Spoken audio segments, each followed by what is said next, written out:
মুসলিম উম্মাহ হিসাবে আমাদের একজন ভাই সে যদি এরকম দুনিয়ার কোনো কষ্টে থাকে তাহলে কষ্টটা যেন আমি উপলব্ধি করতে পারি এবং সেই কষ্ট উপলব্ধি করে যেন তার পাশে আমি দাঁড়াতে পারি। এটাই হচ্ছে এই রমাদানের সবচেয়ে বড় ইবাদত।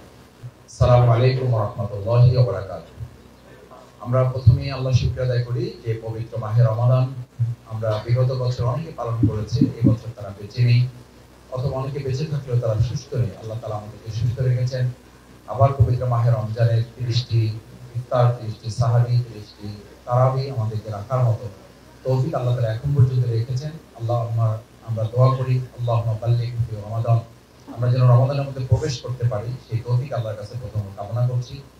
না খাওয়ার কষ্ট, না পাওয়ার কষ্ট, তারপরে পানির কষ্ট, খাবারের কষ্টটা কতটা কঠিন বা এটা কতটা যন্ত্রণা দেয় মানুষকে, এটা শারীরিকভাবে মানসিকভাবে কতটা মানুষকে অসহায় করে তোলে, এটা বোঝার জন্য আল্লাহ তাআলা এরকম একটি ইবাদতও আমাদেরকে দান করেছেন।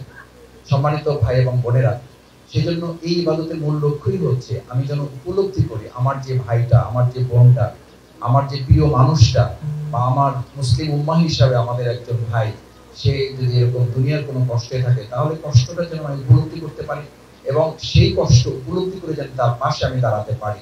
এটাই হচ্ছে এই রমাদানের সবচেয়ে বড় ইবাদত।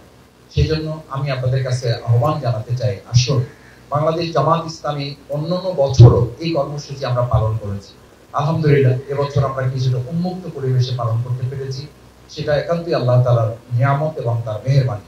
আমরা আশা করব যে আমাদের বাংলাদেশে বিভিন্ন বিত্তশালী মানুষের আছে, সম্পদশালী মানুষের আছে, তারাও যেন আমাদের এই কিছুটা দুনিয়ার দৃষ্টিতে আল্লাহ তাআলা যাদেরকে পরীক্ষার মধ্যে রেখেছেন তাদের পাশে যেন তারা দাঁড়ান।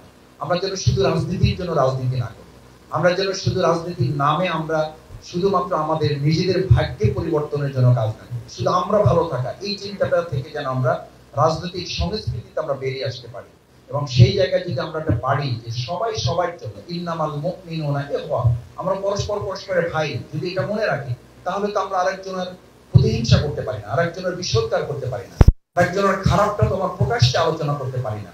সেই জন্য আমরা অনুরোধ করবো, আসুন পবিত্র মাহে রমাদানের এই শিক্ষা নিয়ে পরস্পরের প্রতি সহানুভূতিশীল হৃদয় নিয়ে আমরা যেন একটা সমাজ করতে পারি, আমরা যেন একটা ঢাকা করতে পারি, আমরা যেন আমাদের প্রিয় মাতৃভূমি বাংলাদেশটাকে রমজানের এই শিক্ষা দিয়ে আমরা পরস্পরের প্রতি মায়া, মহব্বত, ভালোবাসা, মমত্ববোধ, সহানুভূতিশীল একটা হৃদয় নিয়ে, সহিষ্ণুতা নিয়ে, পরমত সহিষ্ণুতা নিয়ে যেন আমরা রাজনৈতিক সংস্কৃতি আমরা দাঁড় করাতে পারি, সেই প্রত্যাশা ব্যক্ত করে আবারও সবাইকে ধন্যবাদ জানিয়ে আমার কথা শেষ করছি।